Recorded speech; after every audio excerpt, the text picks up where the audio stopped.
차가운 겨울밤 짐 가방 하나를 들고 길바닥에 주저앉았다. 22살의 나는 세상의 전부였던 가족에게 버려졌다. 억울함과 배신감, 그리고 앞으로 어떻게 살아야 할지 막막함이 뒤섞여 목 놓아 울었다. 코끝이 시리고 눈물이 얼어붙는 것 같았지만 멈출 수가 없었다.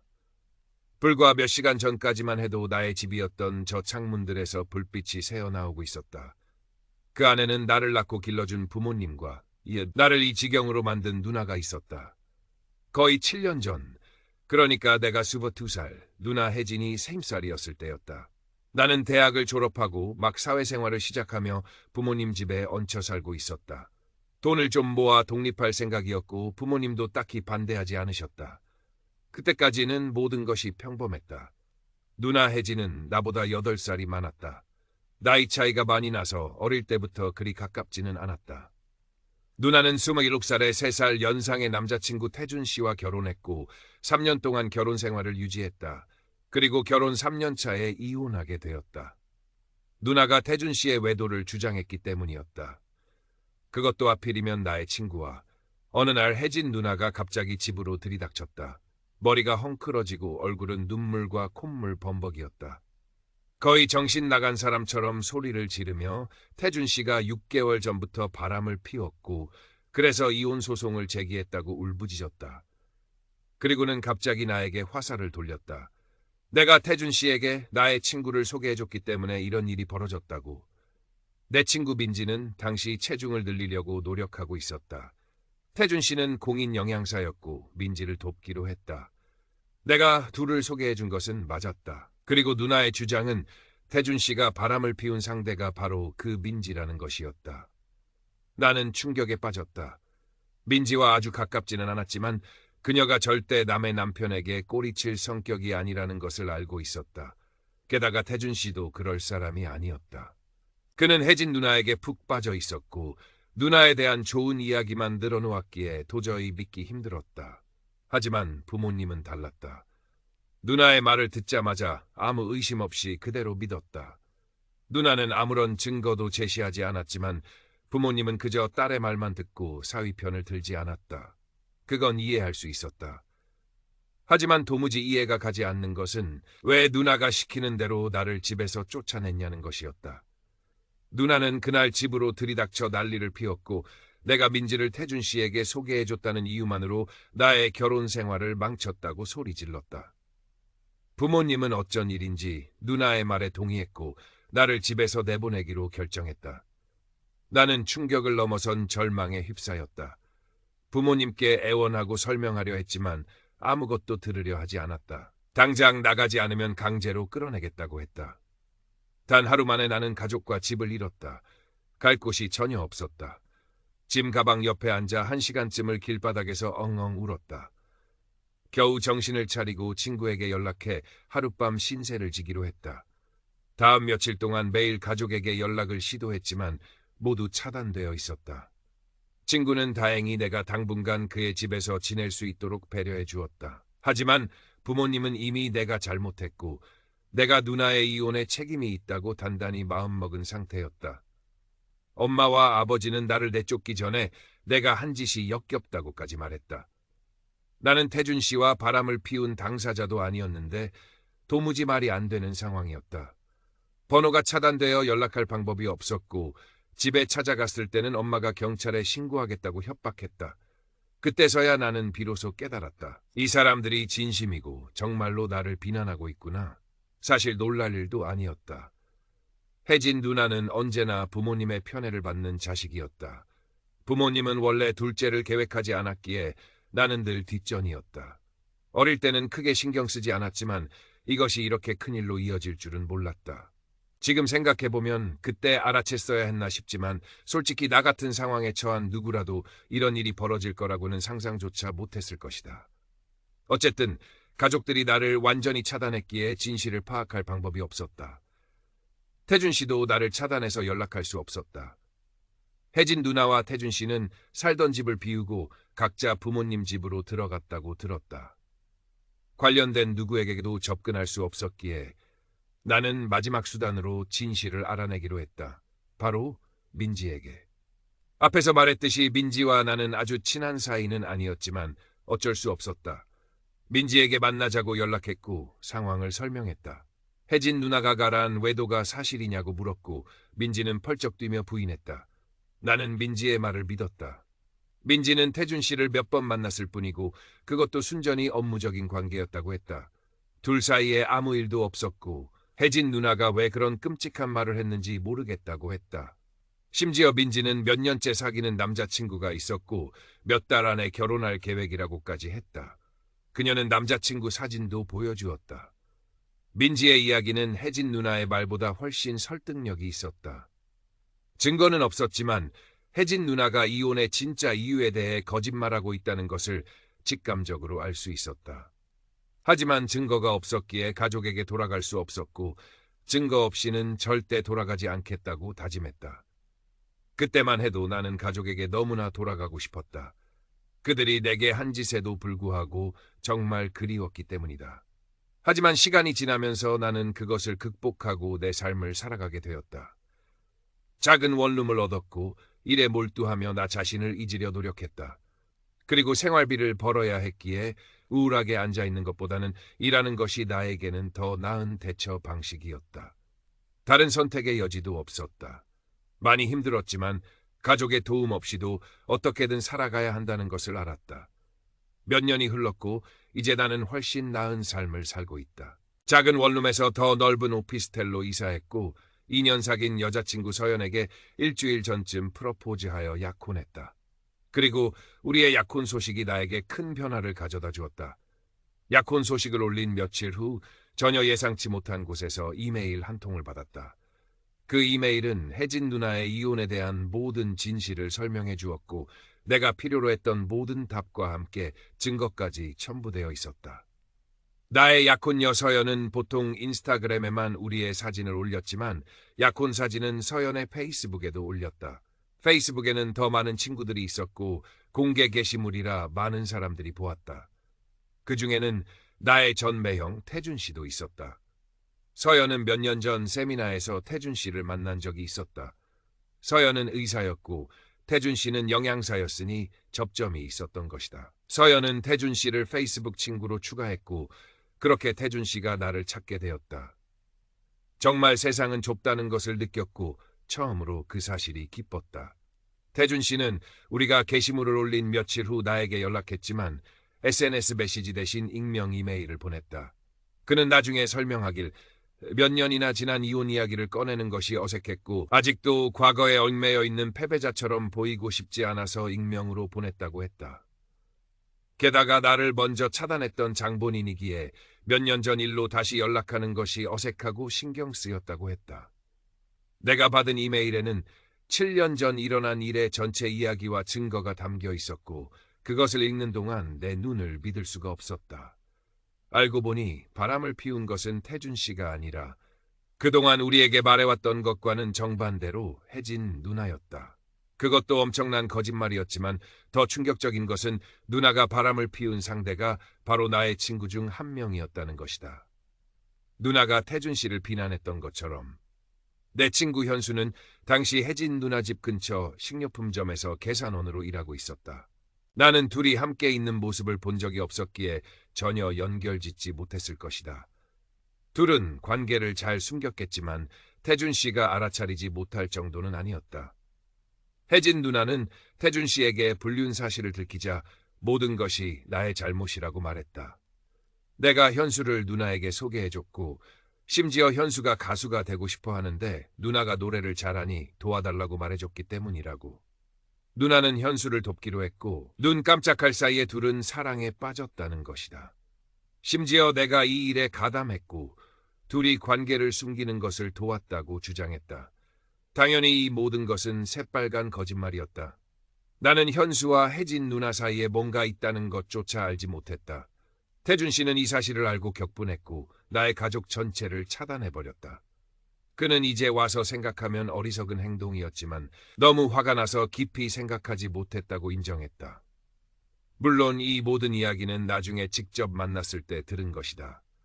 이메일 자체는 최대한 비인격적으로 보냈기에 누가 보냈는지 추적되지 않기를 바랐다고 했다. 하지만 나는 누가 보냈는지 알아냈다. 첨부된 증거는 혜진 누나와 현수가 주고받은 이메일 스크린샷들이었다. 이메일에는 태준 씨를 속이는 것이 얼마나 쉬운지에 대한 이야기와 함께 사랑 고백, 다음 만날 장소 계획 등이 가득했다.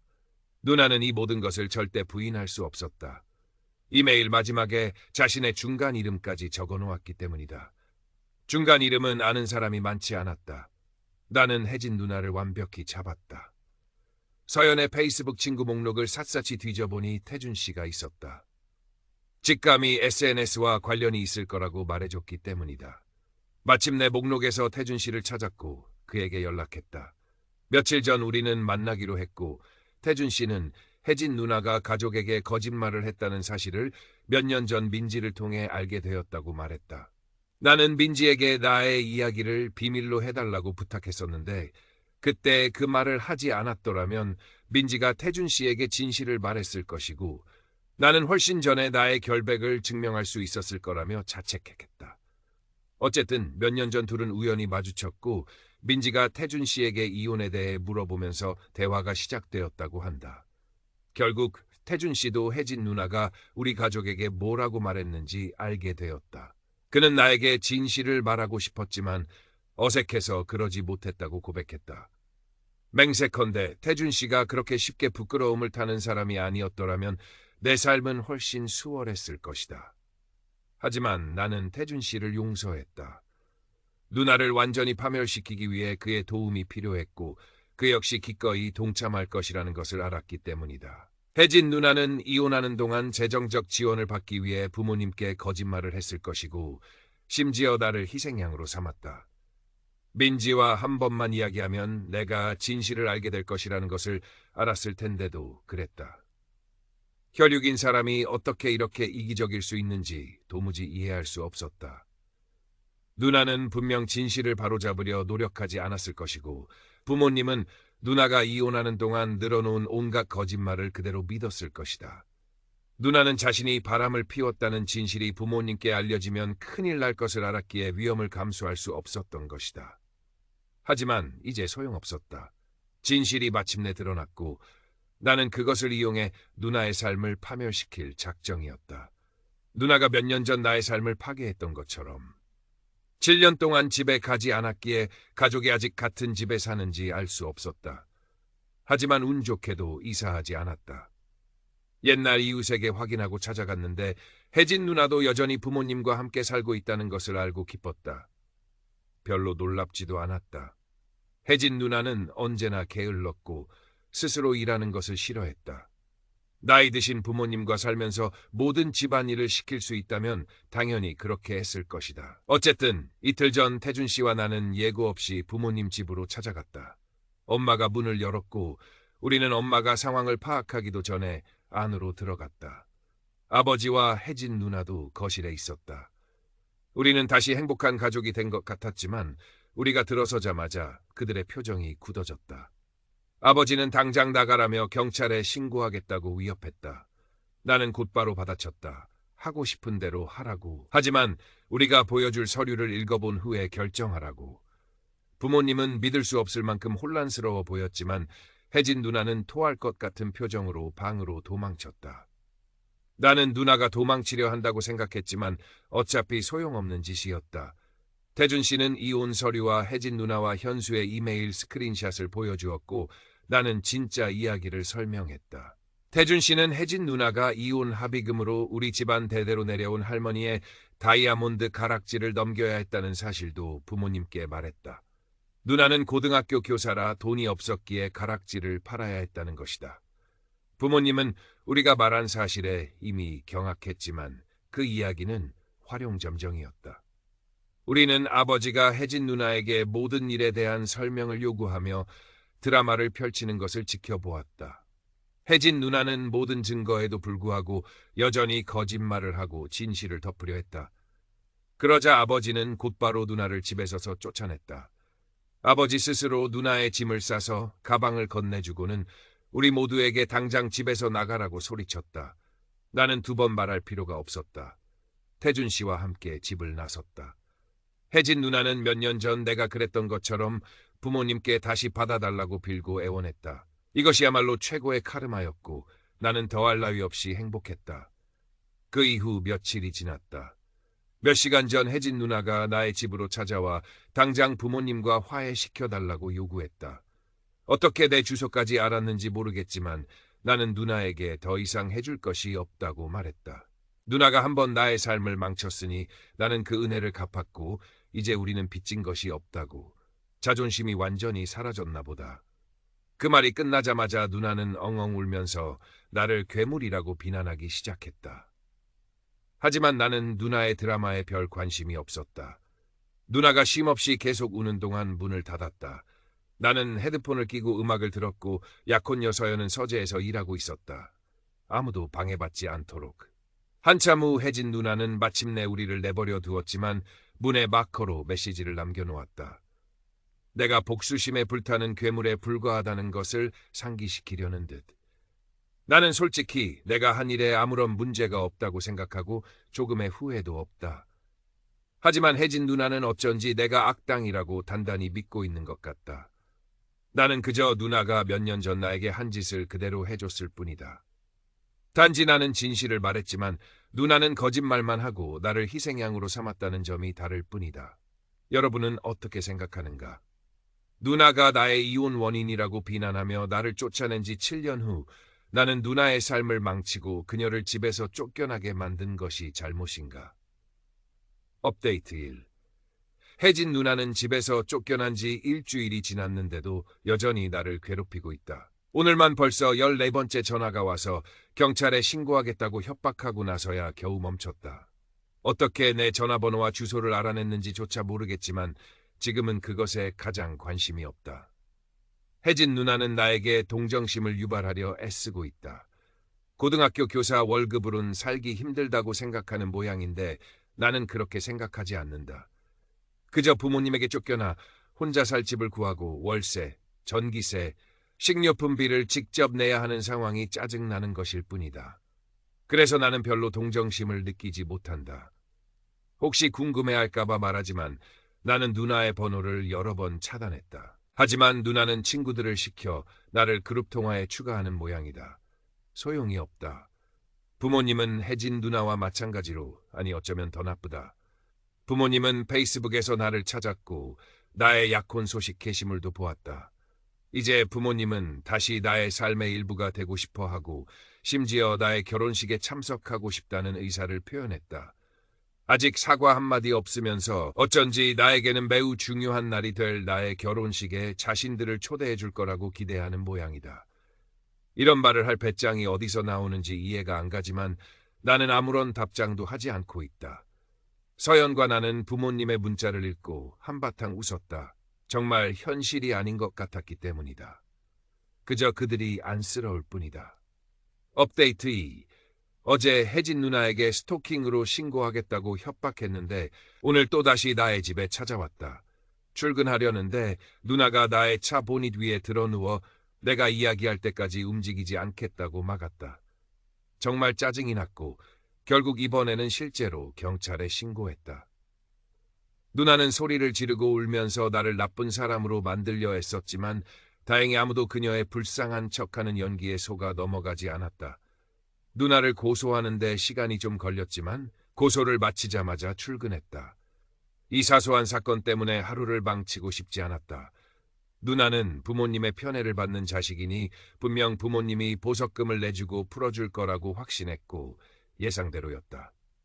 부모님은 누나를 보석금으로 풀어준 후 나에게 장문의 문자를 보냈다. 거의 10년 전에 저지른 솔직한 실수에 대해 내가 너무 가혹하게 대하고 있다는 내용이었다. 정말 웃음밖에 나오지 않았다. 누나와 부모님이 나에게 한 짓은 솔직하지도 않았고 실수도 아니었다. 그들은 자신들이 무슨 짓을 하는지 알고 있었고 얼마나 잔인한지도 분명히 알고 있었다. 하지만 갈 곳이 없다는 것을 알면서도 나를 거리로 내쫓는 것을 막지 않았다. 그러니 이제 내가 그들에게 똑같이 할 수 있는데 용서하고 친절하게 대할 이유가 없다고 생각한다. 나는 부모님께 답장 문자를 보냈다. 7년 전에 나에게 이래라 저래라 할 권리를 잃었으니 착각은 그만두라고. 아직 문자를 확인할 시간이 없어서 차단하지는 않았지만 곧 할 것이다. 바라건대 그러면 이 가족 전체로부터 영원히 해방될 수 있을 것이다. 업데이트 3. 방금 퇴근하고 집에 와서 SNS를 확인했는데 부모님이 또다시 장문의 메시지를 보내왔다. 서연과 함께 메시지를 읽었는데 맹세컨대 내가 살면서 읽은 것 중 가장 웃긴 내용이었다. 불쌍한 사람들은 내가 그들의 말이나 행동에 더 이상 상처받지 않는다는 사실조차 모르는 모양이다. 그저 얼마나 망상에 빠져 있고 한심한지 보면서 웃을 뿐이다. 부모님은 여전히 우리가 가족이라고 믿고 있으며 혜진 누나를 다시 집으로 받아들였고 두 자녀 모두에게 두 번째 기회를 줄 거라고 결정했다고 말했다. 마치 내가 잘못한 일이라도 있었던 것처럼. 그래서 누나를 다시 받아들인 김에 나와 서연에게 조만간 집에 와서 저녁 식사를 하고 결혼식 전에 문명적인 방식으로 차이점을 해결하자고 기대하고 있었다. 내가 그들을 결혼식에 초대하고 싶다고 생각하는 것 자체가 대담한 착각이었다. 우리는 그들의 어리석은 메시지를 보고 한참 웃었다. 그리고 바로 답장을 보냈다. 나는 그들이 초대한 어떤 것에도 전혀 관심이 없으며 지난 7년 동안 그랬던 것처럼 그들과 떨어져 지내는 것이 아주 좋다고. 그들은 내가 그들 없이 사는 것이 더 낫다는 것을 보여주었고 나는 그 점에 대해 영원히 감사할 것이라고. 나는 더 이상 그들이 전혀 필요하지 않았고 그들의 소위 용서도 원하지 않았다. 그러니 그들은 누나와 함께 지금까지 해왔던 것처럼 평화롭게 행복한 가족놀이를 계속하라고. 그 마지막 문자와 함께 나는 그들의 모든 연락을 영원히 차단했다. 더 이상 웃음거리조차 필요 없었다. 끝이었다. 나는 완전히 벗어났다. 분명 그들은 조만간 어떻게든 다시 나에게 연락하려 할 것이다. 하지만 그들에게는 불행한 일이다. 나는 더 이상 그것을 받아주지 않을 것이다. 이제 나에게 필요한 가족은 서연뿐이고 나는 그녀와 함께 행복하다. 나의 부모님과 누나는 불행히도 자신들만을 볼 줄 알았고 앞으로도 그럴 가능성이 높다. 그러니 다음에 그들이 나에게 연락할 때는 나의 변호사와 이야기하게 될 것이다. 그것은 약속이다. 이야기는 7년 전 내가 22살의 나이로 가족에게 버려지던 그 겨울밤부터 시작되었다. 서울 외곽의 낡은 주택가, 익숙했던 대문 앞에서 나는 세상이 무너지는 듯한 절망감을 느꼈다. 짐 가방 하나와 몇 푼의 돈이 전부였다. 대학 졸업 후 취업 준비를 하며 부모님께 의지하던 나에게 그날의 추방은 사형 선고와 같았다. 친구 민호의 작은 원룸에서 신세를 지게 되었다. 민호는 나에게 아무것도 묻지 않고 따뜻하게 맞아주었다. 그의 작은 방은 나의 새로운 세상이 되었지만 동시에 나의 초라함과 절망을 매일 확인하는 공간이기도 했다. 며칠 밤낮으로 나는 가족에게 전화하고 문자를 보냈다. 하지만 돌아온 것은 차가운 수신 거부 표시와 읽히지 않는 메시지뿐이었다. 집에 찾아갔을 때 엄마는 문도 열어주지 않고 경찰을 부르겠다고 소리쳤다. 그때 나는 깨달았다. 그들은 나를 완전히 지워버리기로 결정했구나. 나는 혜진 누나의 거짓말을 믿을 수 없었다. 태준 씨가 민지와 바람을 피웠다는 것은 말도 안 되는 이야기였다. 진실을 파헤치고 싶었지만 가족과 태준 씨 모두 연락이 닿지 않았다. 마지막 희망은 민지였다. 민지를 만나 누나의 이야기를 전했고 민지는 충격에 빠졌다. 그녀는 억울함을 토로하며 태준 씨와는 순전히 일 때문에 몇 번 만난 것이 전부라고 했다. 그리고 결정적으로 그녀에게는 2년 넘게 사귄 남자친구가 있었다고 했다. 그 남자친구와 결혼할 계획까지 잡혀 있다고 했다. 민지는 자신의 남자친구 사진을 보여주며 누나가 왜 그런 거짓말을 하는지 모르겠다고 말했다. 민지의 이야기를 듣고 나는 확신했다. 혜진 누나가 거짓말을 하고 있구나. 하지만 부모님은 누나의 말만 믿었다. 증거가 없었다. 나의 결백을 증명할 방법이 없었다. 가족에게 돌아가고 싶다는 간절한 마음은 점차 분노와 체념으로 바뀌었다. 그래, 나를 버린 가족에게 매달릴 필요는 없다. 나는 혼자서도 살아남을 수 있다. 그때부터 나의 삶은 완전히 바뀌었다. 가족에게 버려졌다는 상처는 깊었지만 그것이 나를 단단하게 만들었다. 민호에게 언제까지 신세질 수 없었기에 당장 할 수 있는 일부터 시작했다. 주유소 아르바이트, 공사장 일용직, 편의점 야간 근무 등 닥치는 대로 일했다. 몸은 힘들었지만 돈이 모이는 것을 보며 뿌듯함을 느꼈다. 가족에게 의존하지 않고 스스로 살아갈 수 있다는 가능성이 보이기 시작했다. 몇 년 동안 나는 오롯이 일과 저축에만 매달렸다. 잠자는 시간을 쪼개어 자기계발 서적을 읽고 온라인 강의를 들었다. 악착같이 노력한 끝에 안정적인 직장에 취업할 수 있었다. 이제 더 이상 허름한 원룸에 살지 않아도 되었다. 서울 시내의 깔끔한 오피스텔에 나의 보금자리를 마련했다. 창밖으로 보이는 서울의 야경은 내가 흘린 땀과 노력의 결실처럼 느껴졌다. 자립에 성공하고 삶의 안정을 찾았을 때 나의 마음속 깊이 묻어두었던 상처가 조금씩 아물기 시작했다. 그리고 그때 나의 삶에 서연이 나타났다. 직장 관련 모임에서 만난 서연은 따뜻하고 현명한 사람이었다. 그녀에게 나의 과거 가족사를 털어놓았을 때 서연은 나를 비난하거나 동정하는 대신 묵묵히 나의 이야기를 들어주고 나를 안아주었다. 그녀의 품은 7년 만에 느껴보는 진정한 안식처가 같았다. 서연 덕분에 나는 과거의 그림자에서 벗어나 새로운 미래를 꿈꿀 수 있게 되었다. 우리는 사랑에 빠졌고 2년의 연애 끝에 결혼을 약속했다. 약혼 후 서연은 우리의 약혼 사진을 SNS에 올렸다. 인스타그램뿐만 아니라 페이스북에도 올렸는데 서연의 페이스북 친구 중에는 태준 씨가 있었다. 서연이 몇 년 전 세미나에서 만난 인연이었다. 태준 씨는 약혼 사진을 보고 나를 알아보았고 나에게 익명 이메일을 보냈다. 이메일의 내용은 충격적이었다. 7년 전 그날의 진실이 모두 담겨 있었다. 바람을 피운 것은 태준 씨가 아니라 혜진 누나였다. 누나는 나의 또 다른 친구 현수와 바람을 피우고 있었다. 누나는 현수와 태준 씨를 속이는 것에 대해 이야기하고 사랑을 고백하고 다음 만날 계획을 세우는 이메일을 현수와 주고받았다. 태준 씨는 이 이메일을 발견하고 누나의 불륜 사실을 알게 되었다. 누나는 불륜을 들키자 자신의 잘못을 인정하는 대신 내가 현수를 소개해줬기 때문에 벌어진 일이라며 나에게 책임을 전가했다. 심지어 내가 둘의 불륜을 도왔다고 거짓말까지 했다. 태준 씨는 누나의 거짓말에 분노하여 나의 가족 전체를 차단했지만 나중에 민지를 통해 누나가 우리 가족에게 나에게 누명을 씌웠다는 사실을 알게 되었다고 했다. 그는 나에게 진실을 말해주고 싶었지만 이미 너무 많은 시간이 흘러 어색해서 망설였다고 했다. 익명으로 이메일을 보낸 것도 그 때문이었다. 이메일에는 결정적인 증거가 첨부되어 있었다. 혜진 누나와 현수의 이메일 스크린샷. 특히 누나가 이메일 마지막에 자신의 중간 이름을 적어 놓은 것이 결정적이었다. 중간 이름은 가족 외에는 거의 알지 못하는 정보였다.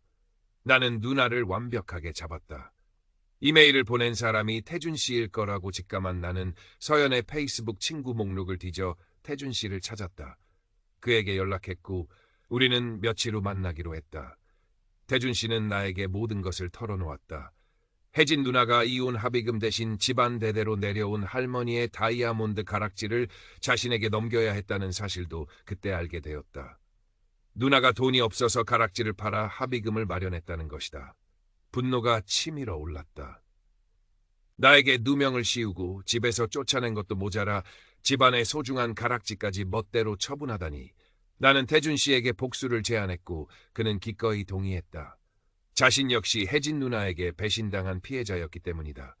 태준 씨와 함께 부모님 집으로 찾아갈 계획을 세웠다. 7년 만에 다시 그 집 앞에 서는 것은 복잡한 감정을 불러일으켰다. 긴장감, 분노, 그리고 마침내 진실을 밝힐 수 있다는 기대감. 이틀 전 우리는 부모님 집 대문 앞에 섰다. 7년 동안 잊고 살았던 낡은 대문이 낯설면서도 익숙했다. 심장이 빠르게 뛰었다. 태준 씨와 나는 서로에게 눈짓하며 준비가 되었음을 확인했다. 초인종을 누르자 잠시 후 엄마가 문을 열었다. 7년 만에 보는 엄마의 얼굴은 많이 늙어 있었다. 엄마는 우리를 보고 눈이 커졌고 놀라움과 당황스러움이 뒤섞인 표정을 지었다. 엄마가 뭐라고 말하기도 전에 우리는 안으로 들어섰다. 거실에는 아버지와 혜진 누나가 앉아 있었다. 텔레비전을 보고 있던 아버지도 우리를 보고 표정이 굳어졌다. 혜진 누나는 얼굴이 하얗게 질리며 몸을 떨기 시작했다. 마치 유령을 본 것 같았다. 잠시 정적이 흘렀다. 먼저 입을 연 것은 아버지였다. 네가 왜 여기 왔어? 당장 안 나가면 경찰 부를 거야. 아버지는 분노에 찬 목소리로 소리쳤다. 나는 차분하게 하지만 단호하게 대답했다. 경찰 부르셔도 좋습니다. 하지만 그 전에 이것부터 보시죠.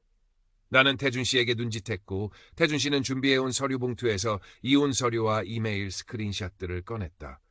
혜진 누나는 그 모습을 보자마자 안 돼! 하고 소리치며 벌떡 일어나더니 방으로 도망치려 했다. 나는 누나를 막지 않았다. 어차피 진실은 밝혀질 것이고 도망칠 곳은 없었다. 태준 씨는 부모님께 이혼 서류와 이메일 스크린샷들을 건네며 7년 전 이혼의 진짜 이유를 설명하기 시작했다. 나는 옆에서 태준 씨의 설명에 덧붙여 혜진 누나가 자신의 불륜을 숨기기 위해 나에게 누명을 씌웠고 부모님께 거짓말을 했다는 사실을 담담하게 이야기했다. 내가 얼마나 억울하게 집에서 쫓겨났고 그 후 7년 동안 얼마나 힘들게 살았는지도 말했다. 부모님은 서류와 스크린샷을 보며 표정이 점점 더 심각해졌다. 특히 이메일 내용과 혜진 누나의 중간 이름 서명을 확인했을 때 엄마의 손이 떨리기 시작했다. 아버지는 믿을 수 없다는 표정으로 서류를 노려보았다. 태준 씨는 마지막으로 혜진 누나가 이혼 합의금 대신 집안 대대로 내려온 할머니의 다이아몬드 가락지를 자신에게 넘겼다는 사실을 말했다. 그 말을 듣자마자 아버지는 벌떡 일어나 소리를 질렀다. 혜진아! 당장 나와! 이게 다 무슨 소리야? 방으로 도망쳤던 혜진 누나가 울먹이며 다시 거실로 나왔다. 그녀는 여전히 거짓말을 하려 했다. 아니야, 아빠. 저 사람이 거짓말하는 거야. 준우가 다 꾸민 일이라고요. 혜진 누나는 나를 가리키며 소리쳤지만 이미 증거는 명백했다. 아버지는 누나의 얼굴을 노려보며 말했다. 증거가 있는데도 거짓말을 해? 네가 정말 바람을 피웠단 말이냐? 그것도 준우 친구랑. 그리고 가락지는? 할머니 가락지를 네가 멋대로 처분해? 아버지는 분노에 떨며 혜진 누나에게 다가갔다. 엄마는 충격에 아무 말도 하지 못하고 눈물만 흘리고 있었다. 혜진 누나는 이제 변명도 통하지 않자 바닥에 주저앉아 엉엉 울기 시작했다. 잘못했어요, 아빠. 엄마, 한 번만 용서해 주세요. 제가 미쳤었나 봐요. 그녀의 눈물은 7년 전 내가 흘렸던 눈물과 너무나 닮아 있었지만 나는 아무런 감정도 느끼지 못했다. 그저 차갑게 바라볼 뿐이었다. 아버지는 더 이상 혜진 누나의 말을 듣지 않았다. 방으로 들어가 누나의 짐을 대충 싸서 거실로 가지고 나왔다. 그리고는 누나에게 짐 가방을 던지듯 건네며 소리쳤다. 당장 나가! 내 집에서 나가! 이런 뻔뻔한 딸은 필요 없어. 혜진 누나는 충격에 휩싸여 짐 가방을 안고 멍하니 서 있었다. 아버지는 나에게도 말했다. 너희들도 나가! 다 나가! 나는 망설이지 않았다. 태준 씨와 함께 집을 나섰다. 혜진 누나가 뒤에서 소리를 지르며 부모님께 매달리는 소리가 들렸다. 아빠, 엄마, 저 좀 살려주세요. 저 갈 데 없어요. 그 목소리는 7년 전 내가 그 자리에서 부모님께 빌었던 나의 목소리와 똑같았다. 그때 부모님은 나를 외면했지만 이제 그들의 가장 소중한 딸이 똑같은 상황에 처한 것이다. 이것이 바로 카르마였다. 나는 뒤돌아보지 않고 걸어나갔다. 마음속에는 후회나 죄책감 대신 깊은 만족감과 해방감이 차올랐다. 마침내 복수에 성공했다. 태준 씨와 함께 차를 타고 집을 떠나며 백미러로 낡은 집을 보았다. 그곳은 더 이상 나의 집이 아니었다. 과거의 상처와 아픔이 깃든 공간일 뿐이었다. 태준 씨와 나는 짧은 인사를 나누고 각자의 길을 갔다. 그는 자신의 삶을 다시 시작할 것이고 나는 나의 새로운 삶을 계속 살아갈 것이다. 며칠이 지났다. 혜진 누나에게서 계속 전화와 문자가 왔다. 매달리는 내용, 나를 비난하는 내용, 부모님과 화해시켜달라는 내용 등 다양했다. 나는 모두 무시하고 차단했다. 하지만 누나는 다른 번호로 계속 연락해왔다. 부모님에게서도 연락이 왔다. 페이스북에서 나의 약혼 소식을 보고 연락한 것이다. 어설픈 사과와 함께 과거는 잊고 다시 가족처럼 지내자는 내용이었다. 심지어 나의 결혼식에 참석하고 싶다는 뻔뻔한 말까지 덧붙였다. 서연과 나는 부모님의 문자를 보고 황당함에 웃음이 나왔다. 그들은 자신들이 나에게 어떤 짓을 했는지 진정으로 이해하지 못하는 것 같았다. 혜진 누나는 포기하지 않았다. 며칠 전에는 직접 나의 오피스텔로 찾아왔다. 출근하려는데 누나가 나의 차 보닛 위에 드러누워 길을 막았다. 준우야, 제발 누나 좀 도와줘. 나 갈 데가 없어. 그녀는 울고불고 난리를 피웠다. 나는 더 이상 참을 수 없었다. 망설임 없이 스마트폰을 꺼내 122를 눌렀다. 여기 서울 강남구 역삼동인데요. 스토커가 집 앞에 와서 행패를 부립니다. 경찰이 출동했고 혜진 누나는 경찰에게 끌려가면서도 소리를 질렀다. 준우야, 네가 어떻게 나한테 이래? 너 괴물이야. 복수심에 비친 괴물이라고. 그녀는 자신을 불쌍한 피해자로, 나를 잔인한 가해자로 만들려 했었지만 경찰은 냉정했다. 누나는 경찰차에 태워져 끌려갔다. 경찰서에 가서 혜진 누나에 대한 접근 금지 신청 절차를 밟았다. 시간이 좀 걸렸지만 모든 절차를 마치고 나니 마음이 한결 가벼워졌다. 이 사소한 일 때문에 나의 소중한 하루를 망치고 싶지 않았기에 바로 출근했다. 혜진 누나는 부모님의 편애를 받는 자식이니 분명 부모님이 보석금을 내주고 풀어줄 거라고 확신했다. 그리고 예상대로였다.